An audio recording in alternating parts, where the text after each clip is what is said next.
প্রতি বছর জানুয়ারি মাস ঘনিয়ে আসলে আমরা আমাদের সন্তানদের ভর্তির জন্য দৌড়াদৌড়ি করি, উপযুক্ত প্রতিষ্ঠান আমরা খুঁজে বেড়াই।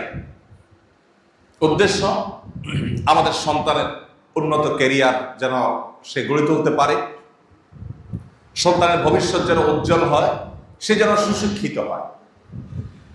বছরের শুরুতে বিশেষ করে সন্তানদের ভর্তি নিয়ে যখন আমরা অনেক অভিভাবকরাই দৌড়ঝাঁপ শুরু করেছি, প্ল্যান পরিকল্পনা করছি, এই সময়টাতে আমি আপনাদের কাছে উদাত্ত আহ্বান করতে চাই, শুরুতে আপনার সন্তান থেকে আপনি কি আশা করেন সে বিষয়টিকে ঠিক করে নেন। আপনি কি সন্তানকে শুধুমাত্র একটা টাকা পয়সার মেশিন হিসাবে দেখতে চান, নাকি একজন মানুষ হিসাবে দেখতে চান? এই সিদ্ধান্তটা আপনাকে আগে নিতে হবে। আপনি যদি মনে করেন যে আমার সন্তান সে ভালো ক্যারিয়ার গড়বে, এখানে ক্যারিয়ার বলতে সামাজিক একটা অবস্থান হবে আর অনেক টাকা পয়সা কামাবো, যেটা আমার সুখ স্বাচ্ছন্দ্যের কারণ হবে, যেটা আমার সমাজে ভাবমূর্তি উজ্জ্বল করার কারণ হবে, এরকম কিছু আমি চাই, তাহলে তার রুট একটা। আর যদি বলেন যে না, আমার সন্তানটা মানুষ হোক, অমানুষ না হোক, ভালো মানুষ হোক, খারাপ মানুষ না হোক, এটা আমার প্রধান টার্গেট। এর পাশাপাশি সে ভালো ক্যারিয়ার গড়ে তুলুক, ভালো ডাক্তার ইঞ্জিনিয়ার হোক, ভালো আলেম হোক, ভালো প্রতিষ্ঠিত মানুষ হোক, সেটা আমি চাই, তাহলে তার রুট আরেকটা।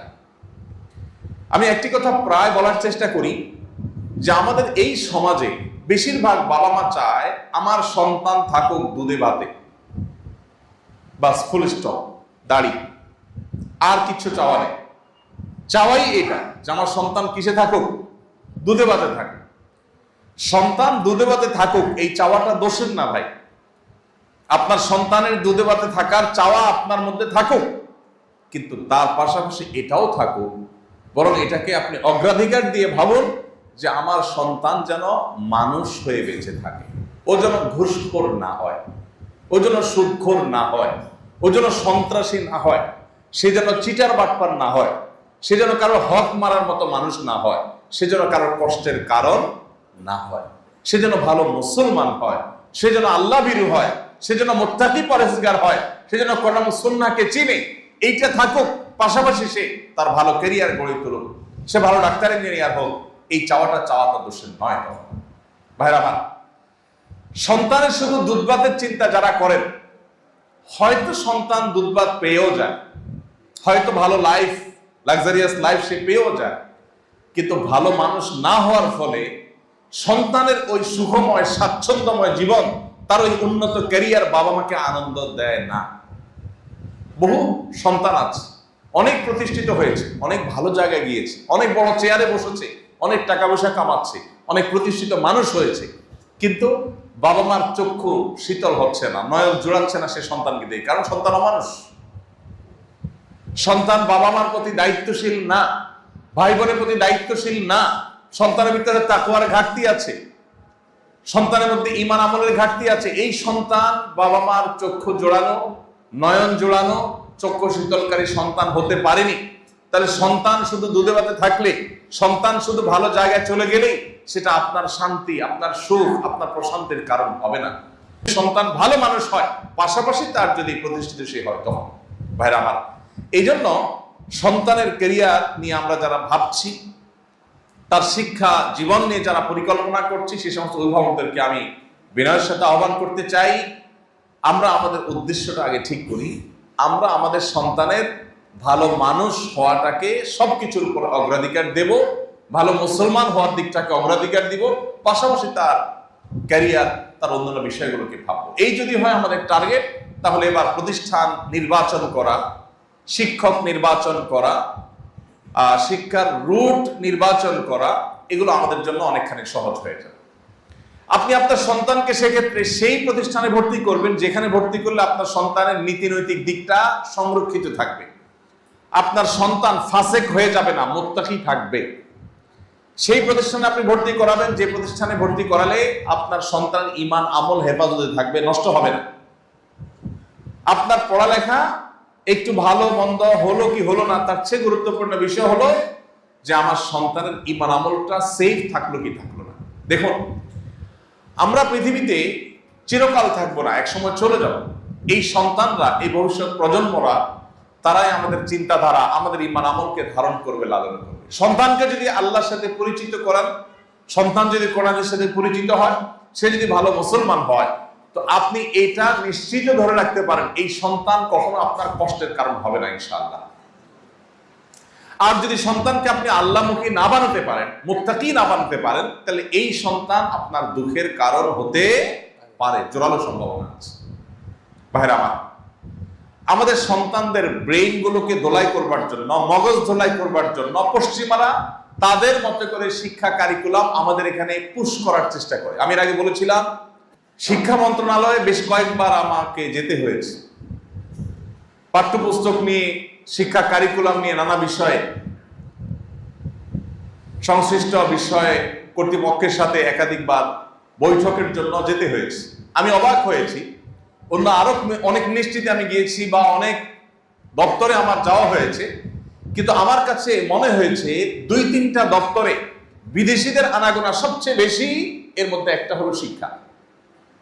আমি অবাক হয়েছি, এত বিদেশি কেন এখানে? উপদেষ্টার সাথে, মিনিস্টারের সাথে সাক্ষাতের জন্য বিদেশিদের এত কাজটা কি? আমার দেশের ছেলে মেয়ে কি পড়বে না পড়বে এটা নিয়ে ওদের এত মাথা ব্যথা কেন? আমার দেশের ছেলে মেয়ে কি পড়বে এটা নিয়ে আমার মাথা ব্যথা, আপনার মাথা ব্যথা হবে, বিদেশিদের এত মাথা ব্যথা কেন হবে? তারা কেন এত গুড় করবে মিনিস্ট্রির মধ্যে? আমি যতবার গিয়েছি ততবার দেখেছি ওয়েটিং রুমে আমার সাথে অনেক বিদেশি অপেক্ষা করছে। আমি অবাক হয়েছি, আমি বিস্মিত হয়েছি।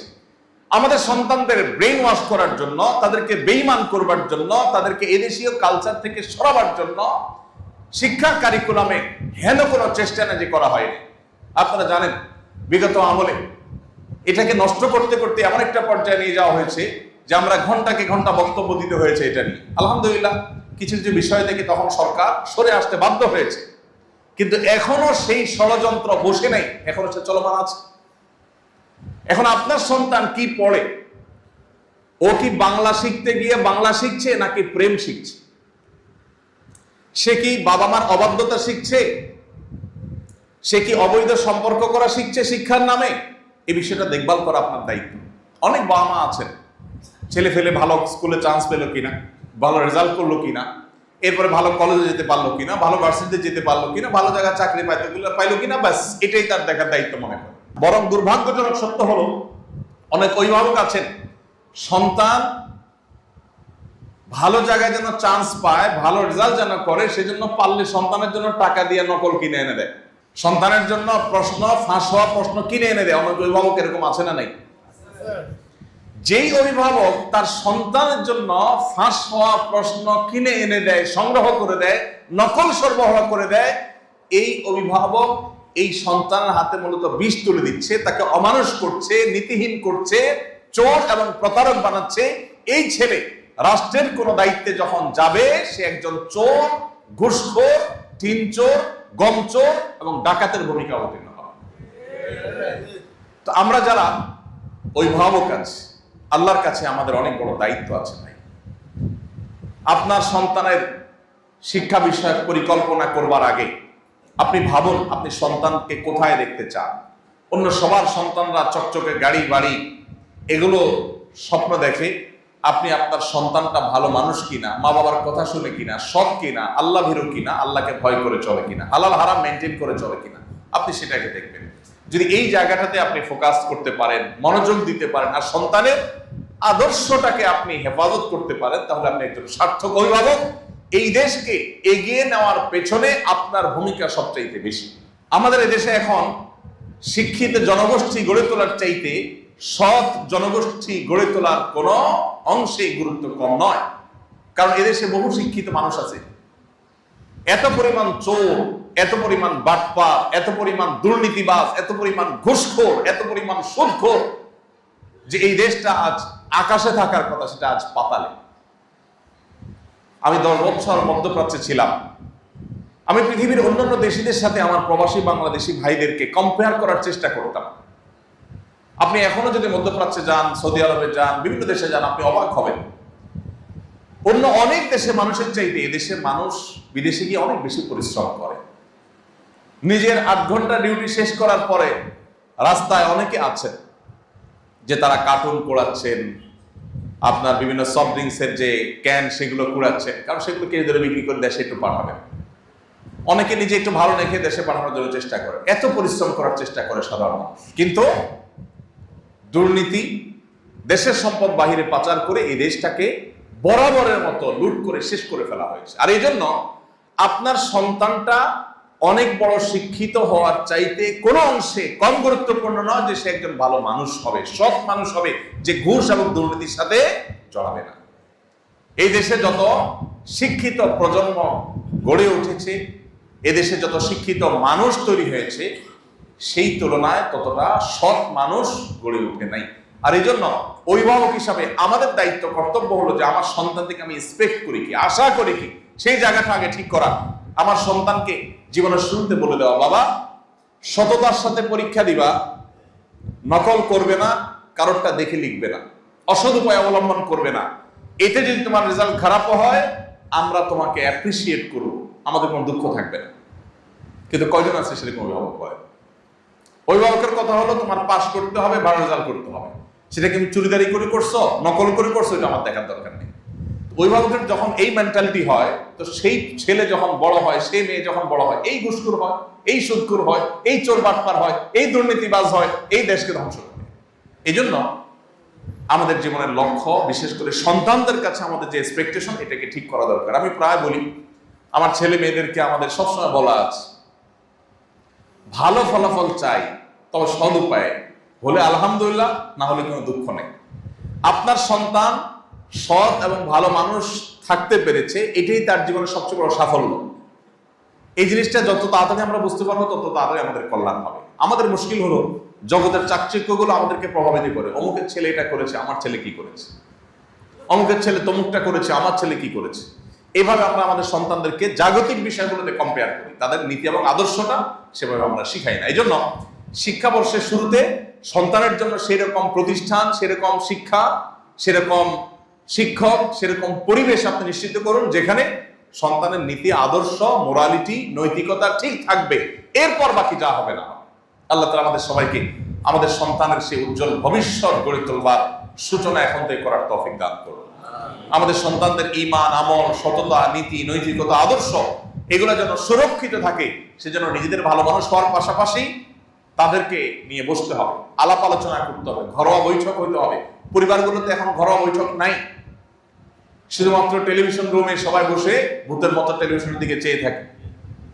সন্তানদের নিয়ে বসে আলাপ আলোচনা হয় না যে বাবা কি হওয়া দরকার, বড় শিক্ষিত হওয়াটা গুরুত্বপূর্ণ না ভালো মানুষ হওয়াটা গুরুত্বপূর্ণ। মনুষ্যত্ব ঠিক রেখে কিভাবে তোমার ক্যারিয়ার করতে পারো, আসলে সে প্ল্যান পরিকল্পনা করি। তোমার কাছে আমাদের এক্সপেকটেশনটা কি? বেশিরভাগ বাবা মারা সন্তানদেরকে এমন ভাবে চাপ দেয় যে পড়ালেখা করবি, ভালো রেজাল্ট করবি, ভালো জায়গায় চান্স হয়, বাস শেষ, জীবনের লক্ষ্য শেষ। তো এই জায়গা থেকে আমাদের সরে আসতে হবে। আল্লাহ তাআলা আমাদের সবাইকে সে তৌফিক দান করুন। আমাদের প্রিয় স্বদেশকে সমৃদ্ধ, দুর্নীতি মুক্ত, সকল প্রকার অনাচার মুক্ত, অসততা মুক্ত একটি শান্তির আবাসভূমি হিসেবে আল্লাহ তাআলা কবুল ও মঞ্জুর করুন। তবে তার সূচনা হতে হবে আমাদের বাসাবাড়ি থেকে, আমাদের পরিবার থেকে, আমাদের ছেলে মেয়েদের থেকে, আমাদের সন্তানদের থেকে। তো আমরা সেই চেষ্টাটা এখন থেকে আমি আশা করি করব।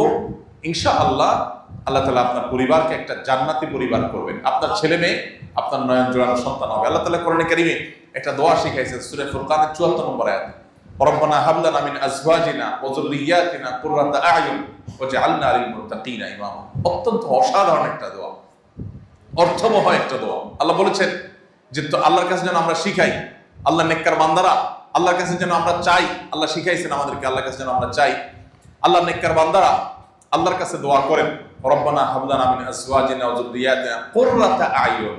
আল্লাহ আমাদের পরিবারের সদস্যদেরকে, স্বামীরা স্ত্রীদের কথা, স্ত্রীরা স্বামীদের কথা মিন করবে, তাদেরকে এবং আমাদের সন্তান সন্ততিকে নয়ন জোড়ানো, চক্ষু শীতলকারী সন্তান হিসাবে আপনি কবুল করুন। এটা হলো দোয়া। চক্ষু শীতলকারী সন্তান মানে কি? ব্যাপক অর্থবোধক দোয়া। আপনার সন্তানটা দেখতে অনেক সুন্দর, হৃষ্টপুষ্ট হয়েছে, ভিতরে অনেক বড় দুরারোগ্য ব্যাধি আছে, আপনার কখনো ভালো লাগবে না। আবার সন্তানটা সুস্থ সবল আছে, দেখতে শুনতেও সুন্দর, কিন্তু সন্তানটা অমানুষ, বাপ মা চিনে না, তাও আপনার ভালো লাগবে না। আপনার সন্তানটা সব দিক থেকে ঠিক আছে, মানুষও ভালো, সবই ঠিক আছে, কিন্তু ভালো ক্যারিয়ার করতে পারে নাই, ভালো উপার্জন করতে পারে না, চলতে কষ্ট হয়, তাও আপনার ভালো লাগবে না। আল্লাহ সুবহানাহু ওয়া তাআলা একটা শব্দে সবকিছু আমাদেরকে চাওয়ার শিক্ষা দিয়ে দিয়েছে। হে আল্লাহ, আমাদের সন্তান যেন হয় আমাদের নয়ন জোড়ানোর মতো সন্তান, যে সন্তানকে দেখলে আমাদের অন্তর শীতল হবে, চক্ষু জুড়িয়ে যাবে, অর্থাৎ তার সব দিক থেকে পারফেক্ট সে থাকবে। তার শিক্ষা, তার দীক্ষা, তার নীতি, তার আদর্শ, তার ভালো মানসিকতা, মনুষ্যত্ব, মুসলমানিত্ব, তাকওয়া, তাহারাত সবকিছুতে সে পারফেক্ট থাকবে, এরকম সন্তান চাই। আল্লাহ তাআলা আমাদের ঘরে ঘরে সেরকম সন্তান দান করুন। তবে সেরকম সন্তান শুধু দোয়া করেই পাওয়া যাবে না, দোয়ার পাশাপাশি আমাদের চেষ্টা চালাতে হবে, সেরকম প্রতিষ্ঠানে ভর্তি করাতে হবে যেখানে সন্তান ঈমান আমল সেফ থাকবে। আমাদের সন্তানদের ঈমান আমলকে গ্রাস করবার জন্য হাজারটা আয়োজন চলছে। আমাদের পাঠ্যপুস্তকে, আমাদের শিক্ষা কারিকুলামে শকুনের থাবা এটা নতুন নয়, অনেক পুরাতন, বহুকাল থেকে চলে আসছে। শিক্ষার নামে বিষ ঢুকানো হচ্ছে আমাদের সন্তানদের মধ্যে। সচেতন থাকতে হবে, সজাগ থাকতে হবে, সতর্ক থাকতে হবে। সন্তান শিক্ষিত হওয়ার চাইতে সন্তান মানুষ হওয়া বেশি গুরুত্বপূর্ণ। সন্তান তথাকথিত শিক্ষিত হওয়ার চাইতে তার মুসলমানিত্ব টিকে থাকা অনেক বেশি গুরুত্বপূর্ণ। আল্লাহ তাআলা আমাদের অভিভাবকদেরকে সেই জিনিসটি বোঝার তৌফিক দান করুন। পরিবারে সেগুলোর আলোচনা করতে হবে, চর্চা করতে হবে, পর্যালোচনা করতে হবে, ঘরোয়া বৈঠক করতে হবে, পরামর্শ বৈঠক করতে হবে, স্বামী স্ত্রী সন্তানরা সবাই মিলে আলাপ আলোচনা করতে হবে। আমরা কি চাই? আমরা কি সুস্থ প্রতিযোগিতা চাই না অসুস্থ প্রতিযোগিতা চাই? আমরা কি অন্যের সন্তান যেরকম গাড়ি বাড়ি করে বৈধ অবৈধ বাস বিচার না করে আমরা কি সেই রকম সন্তান আর সেরকম উন্নতি চাই, নাকি আমাদের সন্তানের মনুষ্যত্ব, দ্বীন, ঈমান ঠিক রেখে যদি সে ওইরকম কিছু করতে পারে আলহামদুলিল্লাহ, না করতে পারলে দুঃখ নেই, আমরা সেই লাইফ চাই। এটা ডিসিশন নিতে হবে পরিবার বসে। ভাইরা আমার, চাকচিক্যের পেছনে দৌড়াইতে সবাই পারে, কিন্তু চাকচিক্যকে না করে সততাকে ধরে রাখা এটা সবার কাজ না, এটা সবাই পারে না। আমাদের প্রিয় স্বদেশকে এগিয়ে নিতে হলে আমাদের সন্তানদেরকে নিয়ে এখন থেকে ভাবতে হবে।